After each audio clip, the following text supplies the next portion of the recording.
WordPress plugins are like apps for your website, allowing you to add new features, functionality, or design elements without writing any code. In this final lesson of our WordPress beginner tutorial series, I'll show you how to add any new plugin to your website. Let's jump in.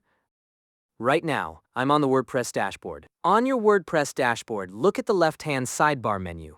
From there, open the Plugins menu and click on Add Plugin. Here, you can see different tabs like Featured, Popular, Recommended, and Favorite plugins. You can browse through them or search for a specific plugin like I'm doing here. In the top right corner of the Add Plugins page, use the Search Plugins input field, type the name of the plugin you're looking for, like Classic Editor. This plugin enables the classic old-school editor for creating posts in WordPress.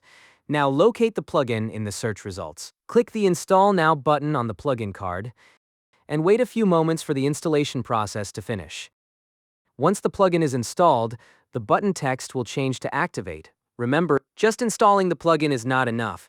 You also need to activate it before it starts working.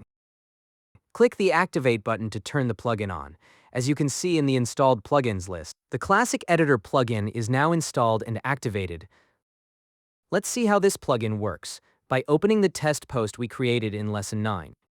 You can see that it's no longer using the Gutenberg block editor. Instead, we now have the classic old-school editor here.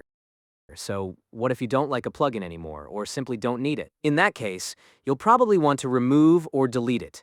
To do that, go to Plugins, Installed Plugins from the left-hand sidebar menu. Find the plugin in the list and click the red Deactivate link underneath it. The page will refresh.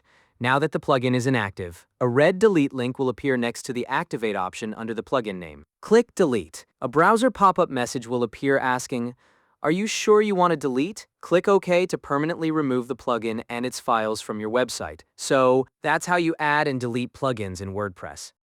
Please make sure to attempt the quiz included with this video.